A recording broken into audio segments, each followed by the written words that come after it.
ओम श्री परमात्मा नमः। मैं प्रोफेसर हृदय अवस्थी अपने परम पूज्य गुरु जी वेद मूर्ति तपोनिष्ठ गीता उपनिषद पुराण और धर्मशास्त्र के विशेषज्ञ प्रोफेसर पंडित भगवत शरण शुक्ल जी के साथ में आप सभी का Awasthi Ayurveda anatomy yoga and spirituality channel पर हार्दिक स्वागत करता हूं।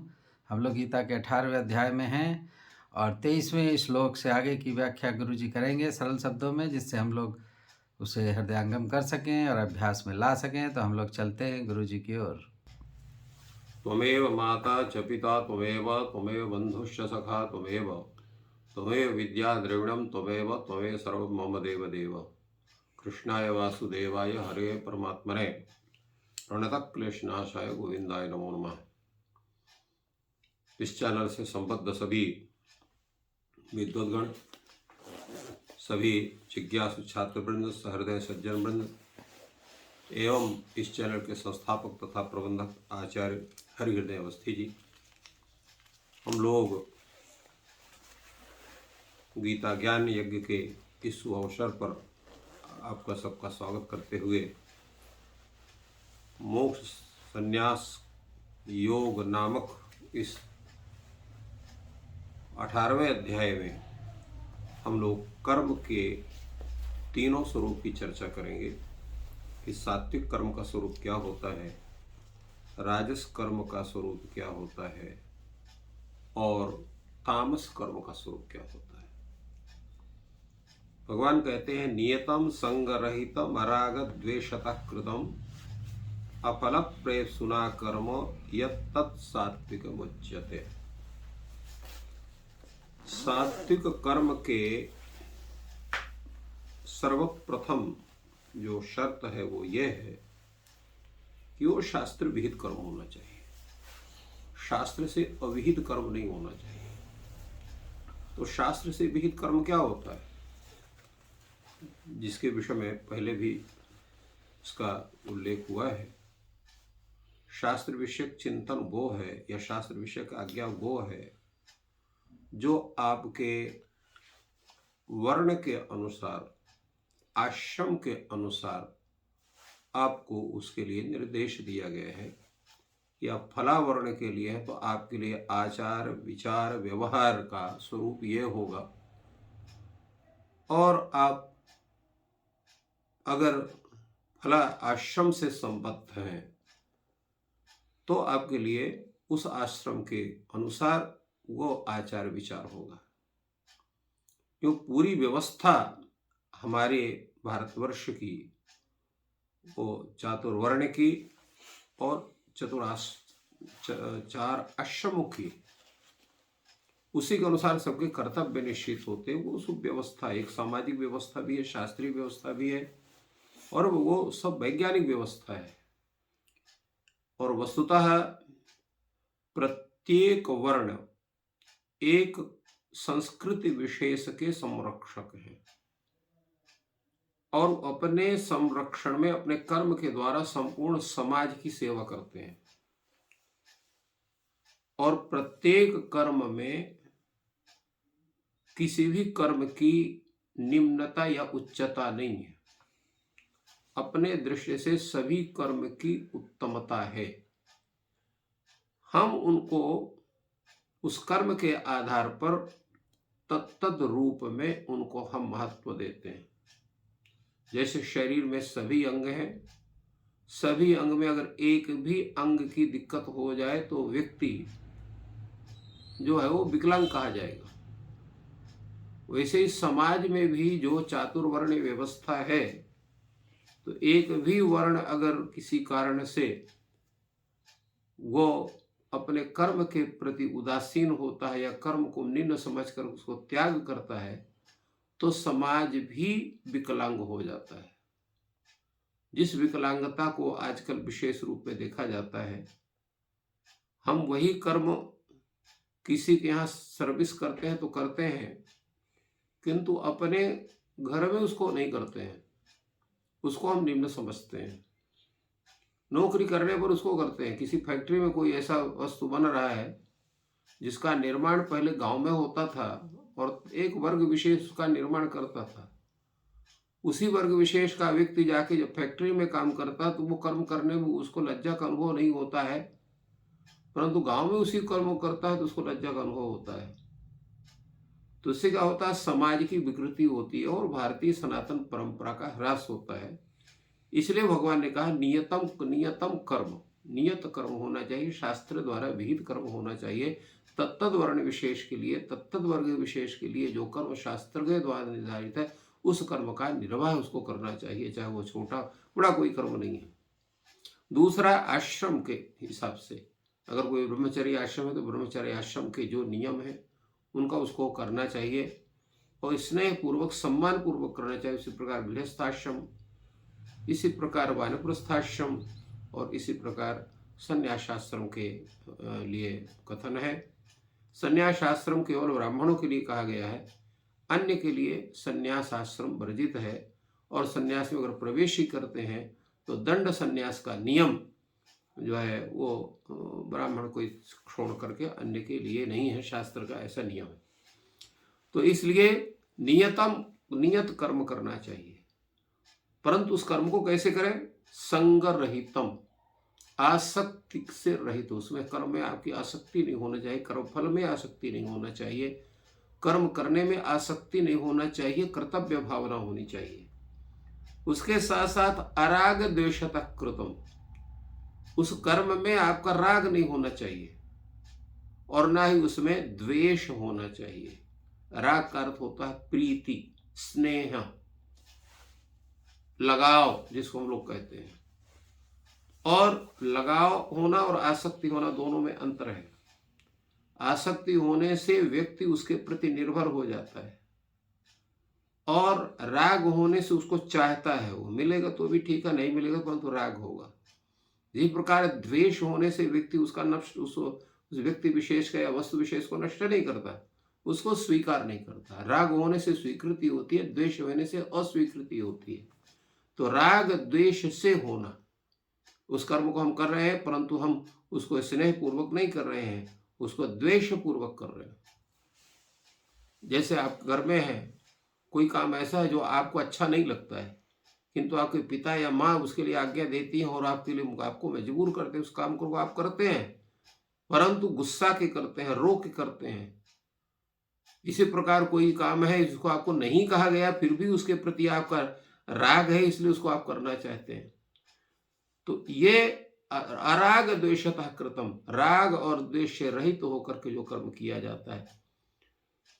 और अफल प्रेप सुना, फल की इच्छा न रख करके किया जाने वाला जो कर्म है, तो एवं भूत जो कर्म है तत्सात्विक मुच्यते, उसको हम सात्विक कहते हैं।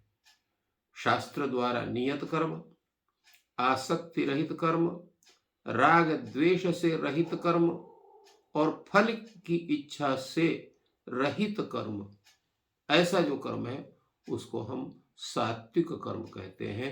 इस तरह से भगवान ने सात्विक कर्म की बड़ी सुंदर व्याख्या की है। और वस्तुतः यही कर्म जो सात्विक कर्म है, उसी के करने से व्यक्ति कर्मजन्य फल के बंधनों से वो युक्त नहीं होता है, अर्थात बंधन मुक्त होता है।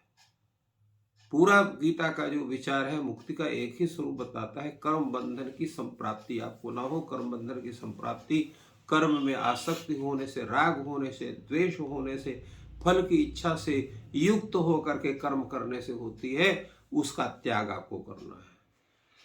तो इस प्रकार सात्विक कर्म के विधान में यहाँ पर जो है वो 4 हेतु बताए गए।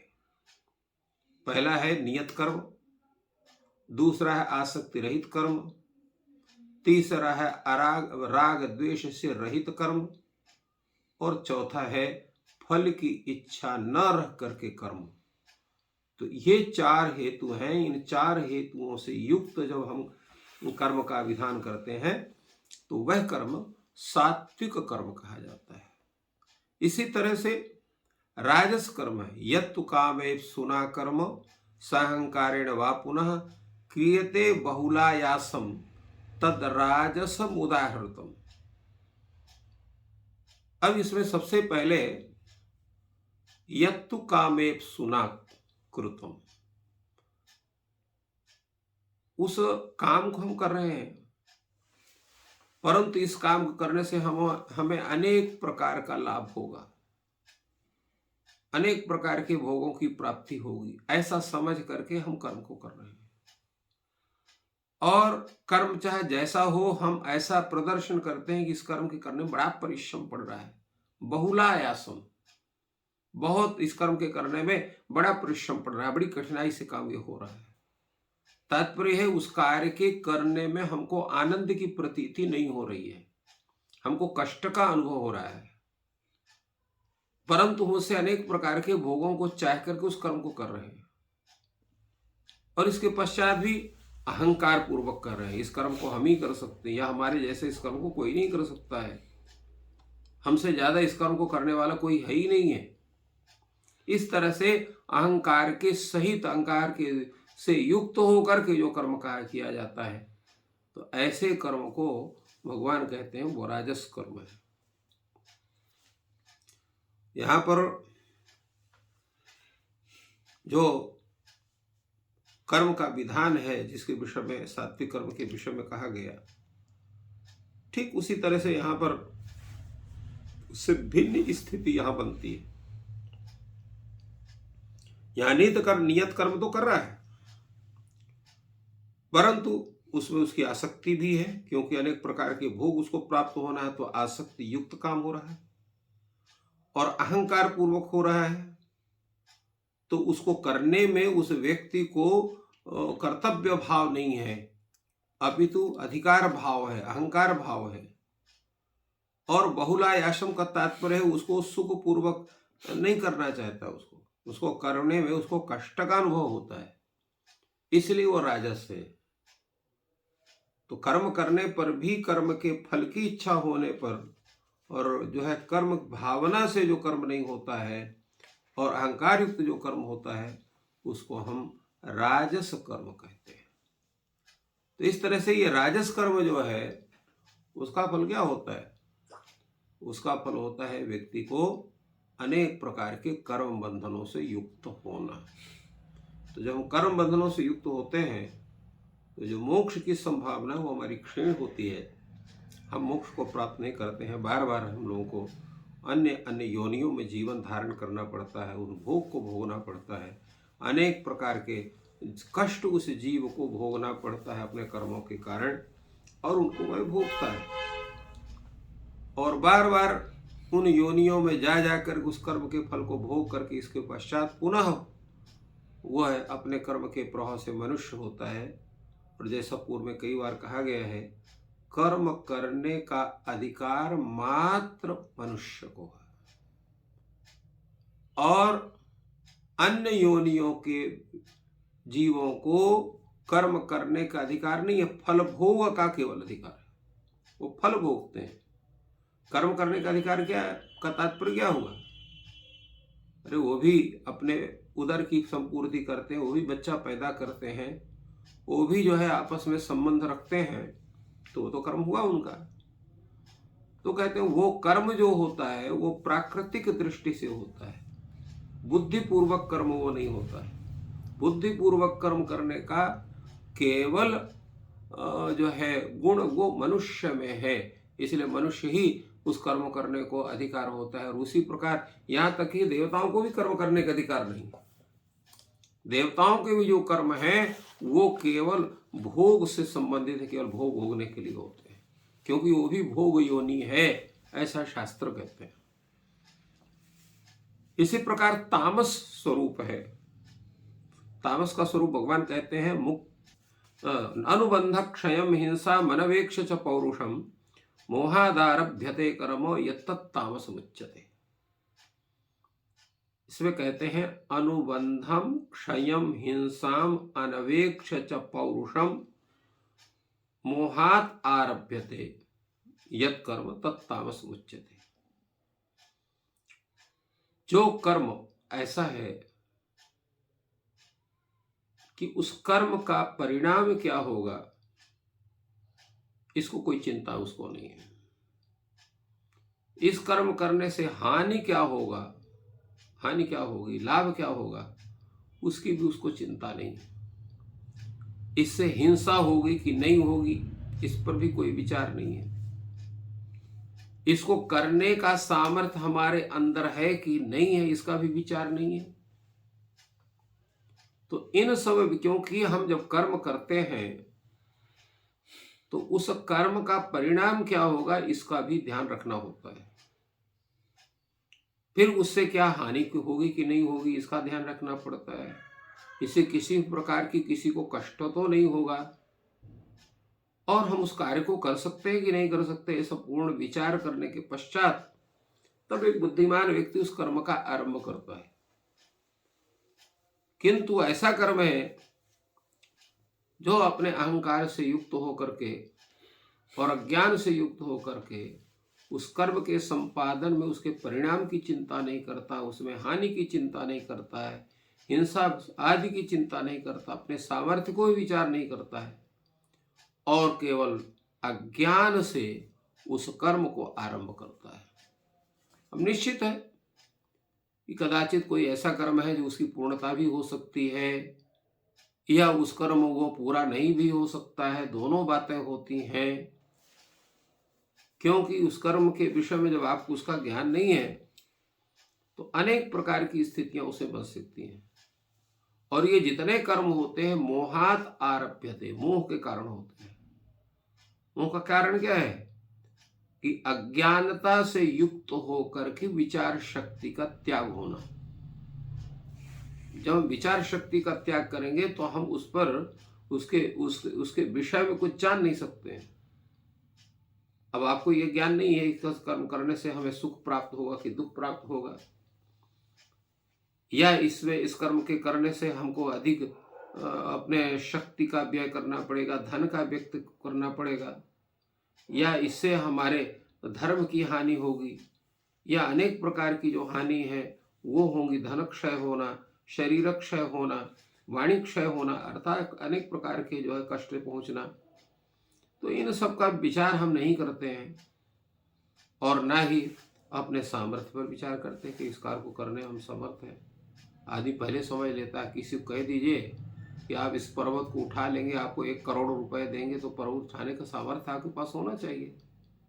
अब है नहीं, आपको 1 करोड़ के लालच में आप पर्वत उठाने चल दिए, तो ऐसा नहीं। व्यक्ति को अपने सामर्थ्य के आधार पर ही कर्म का प्रारंभ करना चाहिए। तो इस तरह से कर्म को करने वाला व्यक्ति, उसमें प्रवृत्त होने वाला व्यक्ति जो है, उसका कर्म वो तामस कर्म कहलाता है, अर्थात अज्ञानी के द्वारा आचरित तादृश कर्म है। इसलिए भगवान ने ये तीनों कर्मों के लक्षणों को बतलाया कि आप अगर कर्म करने जा रहे हैं, उस कर्म को करेंगे तो सात्विक स्वरूप में मानकर उस कर्म को करेंगे, कि राजस मान करके कर्म करेंगे, या तामस मान के कर्म करेंगे। तीनों प्रकार के कर्मों का स्वरूप है। आपकी बुद्धि कैसी है, आपकी प्रवृत्ति कैसी है, आपके विचार कैसे हैं, उसी के आधार पर तत्त कर्म में आपकी प्रवृत्ति होती है। किंतु शास्त्र का जो उद्देश्य है, आपको सर्वोच्च बनाने का होता है, आपको उत्तम बनाने का होता है, आपको सात्विक बनाने के लिए होता है। तो इसलिए अपनी प्रवृत्ति को सात्विकता के तरफ आपका जो है झुकाव हो, उसके प्रति लगाव हो, उसके प्रति आदर भाव हो, तभी आपका हमारा सबका सात्विक जीवन बन सकता है। तो इस प्रकार गुरुजी ने आज कर्म के तीनों प्रकार सात्विक, राजस और तामस का सरल विवेचन किया। हम लोग को सात्विक कर्मों का अभ्यास करना चाहिए, और ईश्वर आपको और हमको शक्ति प्रदान करें सात्विक कर्म करने की। और आज का दिन शुभ हो। धन्यवाद।